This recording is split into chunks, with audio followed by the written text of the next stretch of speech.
Welcome to Fearless Friday. I'm Tanya Eberhardt, founder of BrandFace, and we help real estate agents differentiate themselves. We do that through personal branding. I'm Michael Carr. I'm the Abundant Life Broker and the COO of BrandFace. And we do the Fearless Friday episodes to help agents take the fear out of putting themselves out there.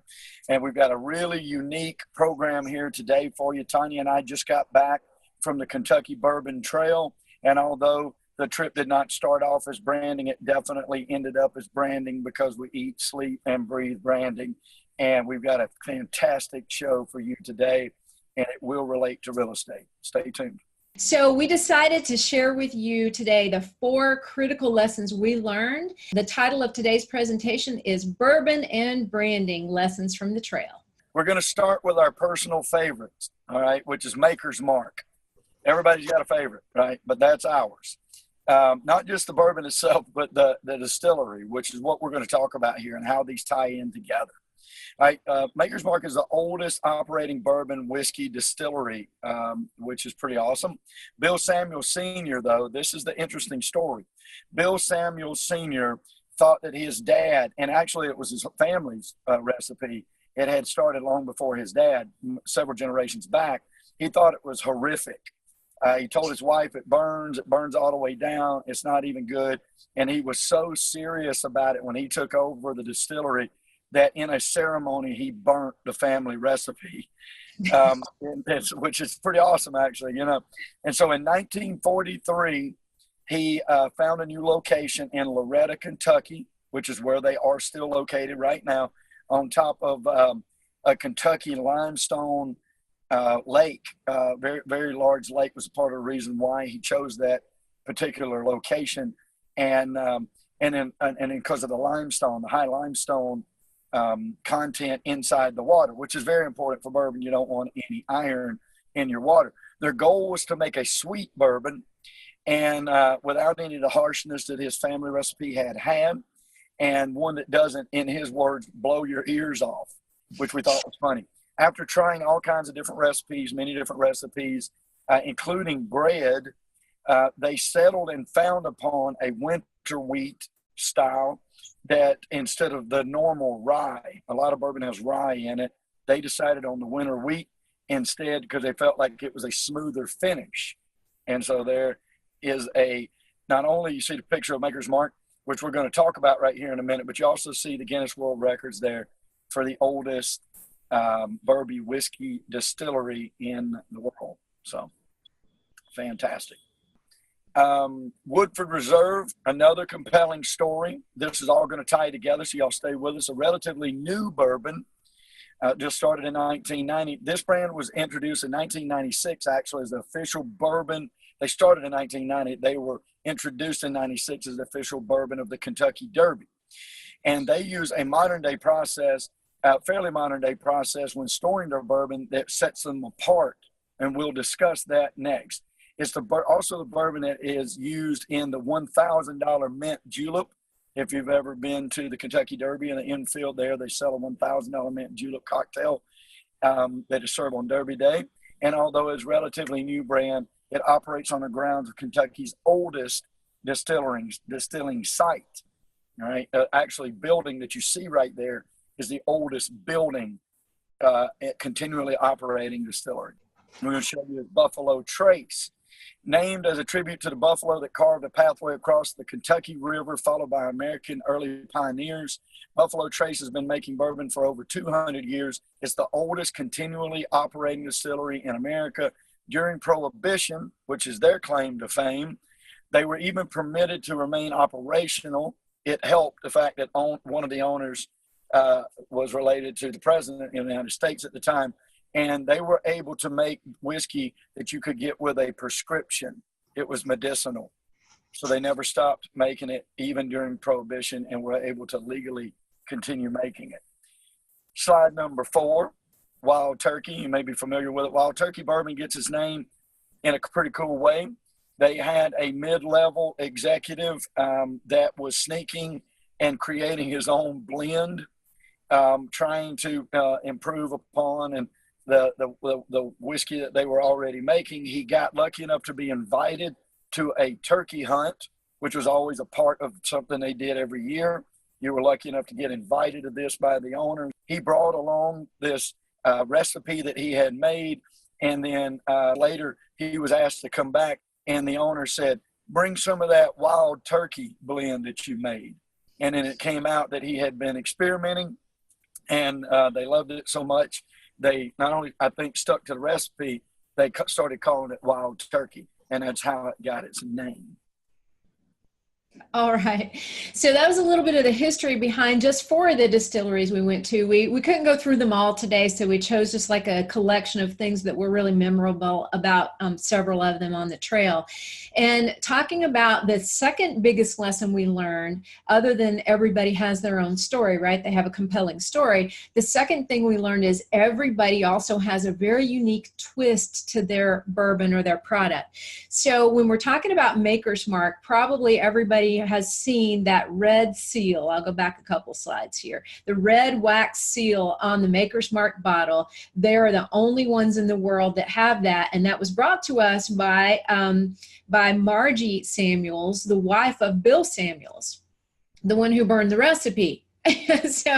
So Margie was actually a very big force behind Maker's Mark, and she brought lots of branding and unique branding ideas and unique twists to the product itself. And where the whole mark came from, the Maker's Mark name came from, she was a collector of pewter and of cognac bottles. And she noticed on all of those that they had the maker, the mark of the maker. So she flipped it over and said to her husband one day, look, that's it. Look, that one has the Maker's Mark.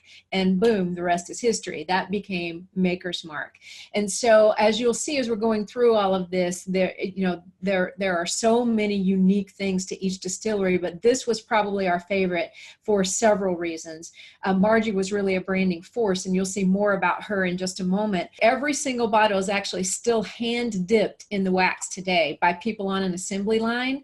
The assembly line where they hand dip them is up further to the right, but all those blowers that you see right behind the picture of Margie here, where they dry the wax seal onto the bottle. So again, that's, everybody has like a different thing, with regard to different unique twists with regard to their product. And that was one that Margie brought to the table. This is also Michael on the trip last weekend, actually dipping his own Maker's Mark bottle in the wax. When you buy a bottle at their gift shop, you can dip your own wax, which is awesome, which is an awesome keepsake. So moving on to the next distillery that had an amazing, unique twist. So Woodford Reserve, even though they're a relatively young bourbon, that site and the buildings have been used to make bourbon for longer than any other distillery. And they have an awesome process where they use these 3 copper pot stills. And they're the only bourbon that is triple distilled too.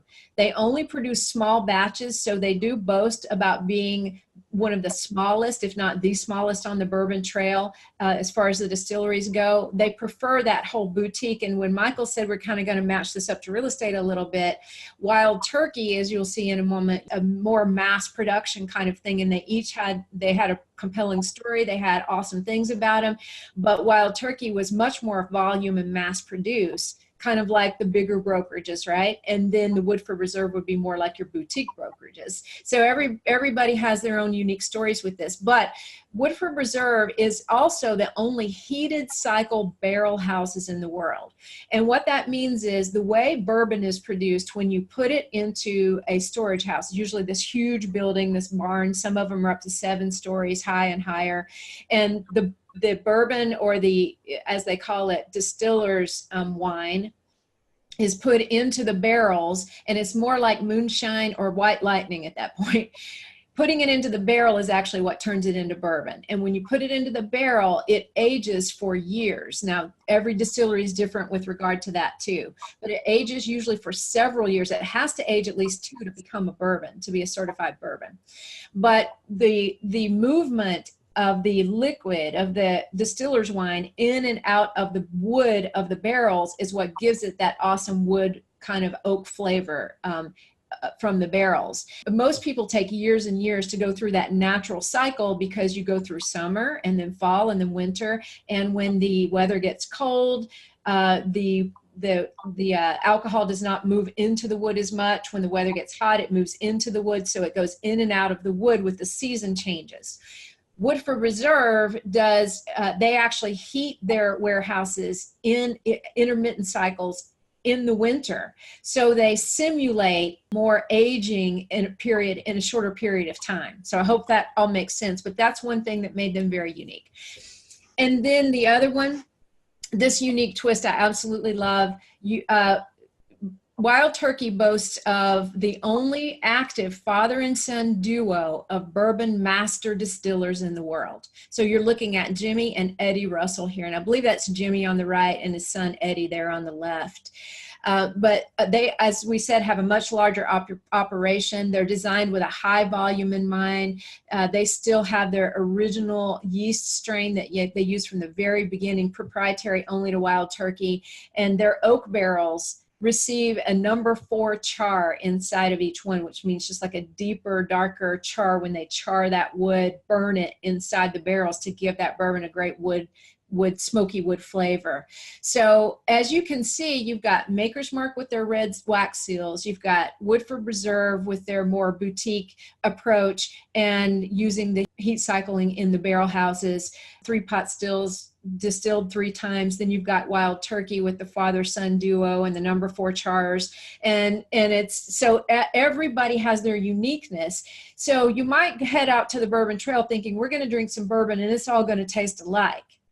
Just like some of you might get on the phone with me and Michael and say, okay, I'm a real estate agent. Really, we're just kind of all alike, right? So how on earth are you going to help me figure out how I'm different from everybody else? Well, I can tell you, if bourbon can do it, we can do it. Okay, so now you've stuck with us. You're beginning to see how we are pairing bourbon and BrandFace and branding for your real estate career and why this is important, okay? And so what we noticed when we went and we toured these things is, as the pun is, the message is distilled. It became very clear when you looked at these distilleries that every one of them found a point of differentiation in which they expanded upon and why you would like their bourbon the best, okay? And the story always included the people. It always included the people that had led them to where they were. You can feel this when you take their tour. They're very proud to be a part of it. And what we're trying to bring to the real estate branding industry is that very story. It is about you and what makes you do what you do and why you do it. They also have proprietary ingredients in the bourbon. They're not all the same. They have to be the same in certain ways by law for them to actually be bourbon, which an interesting point is bourbon is only made in the United States. That is international law. 90% of it is made in Kentucky, although it can be made anywhere in the United States. And the proprietary ingredients, some of them have to stay the same, or some of the ingredients have to stay the same, but then they can add proprietary ingredients to change the flavor profiles, just like we as real estate agents can do that with our brand. It's proprietary process to make the bourbon, just like we can make proprietary processes in how we deal with our clients, whether they be a buyer, whether they be a seller. And then how they're different from other distilleries is so vitally important, just like it's important to point out how real estate agents are different. So when you're attracting your ideal customer, you're wanting to explain, this is why I am different. Yes, we're all realtors or real estate agents, I should say, or brokers, realtors if we belong to the National Association, but we are still very much different inside of that platform. And so now we move into the 4th critical lesson we learn on the Kentucky Bourbon Trail, and that is the devil is in the details. So what we mean by this is each one of these distilleries we're going to talk to you about today is they have unique things that they take all the way through their brand. So we always like to say to our agents, when you put your brand out there, when we put it all together for you, and you've got that beautiful brand displayed on all your everyday marketing platforms, don't forget to take it that extra mile. Put it on everything. Wear your signature brand color. Put your stamp on things. Make sure that when you do a piece that goes out to everybody, every part of your brand that should be communicated is in that. So taking it all the way through. And so one of the distilleries that does that really well is Woodford Reserve. As you guys know, they are the official bourbon of the Kentucky Derby. And on the right here, you will see one of their bottles. They do a commemorative bottle every year for the Derby, and they have a different gorgeous label on the front of it. And that is just one of the ways they extend their brand into one of the world's most popular sporting events. Also notice that this photo in front of you as well has the 3 copper stills on every single barrel head. And that is just another way of taking that brand all the way through to say that's one of the things that separates us as Woodford Reserve. We distill it 3 times in old copper pot stills. And so just all of those little details make a big difference. Now, moving ahead to Maker's Mark. Gosh, I learned so much from Margie Samuels on this trip, and what a brilliant branding mind she had, all the way down to 2 things that you're going to notice in this photo when I point them out. On each one of the shutters that you'll see in front of you is actually carved out the shape, the unique shape of the Maker's Mark bottle that's still in that exact same shape today. Inside of every one of these shutters, you can see that. The other thing is the red, the color red that the shutters are on all of those buildings and on distillery grounds are the exact color red of the red wax seal that is hand dipped for every bottle. So think about that, just taking it all the way through. And I just noticed here too, the red berries or tips on these bushes down here too. I mean, it's everything. It's everything they pull into it. And it's just a really beautiful thing to see.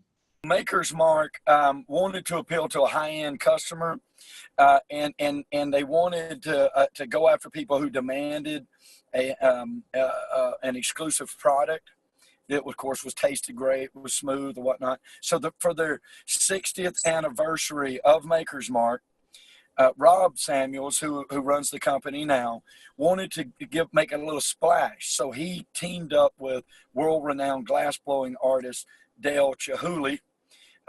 We're big Dale Chihuly fans. He's out of the Northwest, and he's very, very famous, not only for the uniqueness of his glass blowing, but also for his ability to brand himself. Like, one of the things that we love so much about him is early on in his career, he's traveling around. He's got some salespeople out there putting their pieces out in the different craft stores. He's trying to get a foothold. He goes to a craft store in Arizona and he says, have you been able to sell my pieces? And they're like, we're having a hard time selling them. And he goes, do you have a pen? And the lady says yes or whatever. And he goes over and, in a natural response, people would think that he was going to mark it down. He added a 0 and changed the decimal point and said, I bet we can get some respect now, which I absolutely love about Dale Chihuly, because his glass pieces bring more money than any other glass artist in the history of mankind. But it is more than that. He also is a very incredible brander. And for Rob Samuels to bring that to Maker's Mark just shows you that he has the mind of his ancestors in that ability to market himself and brand himself. So he brings Dale Chihuly in. They end up putting this little corridor that you see is in a what they call a rick house, but it's cut into a side of a mountain, and it keeps the temperatures perfect and all of this. And you go on your way out, you go through this long corridor. I would guess it to be 16 feet long. These are about 4-foot sections, I would say, 4x4, 4x3 sections, something like that. And there's 1,300 original pieces of Dale Chihuly, including there's a cherub on each one of them to represent what they call the angel cut, which is the amount of bourbon that evaporates into the air. So it just shows you the mind of these marketing geniuses and how they take a product and it sort of permeates through the entire industry, which is what we would like to see happen in the real estate industry, obviously. And it's very fascinating. And it's also fascinating to see how well it works.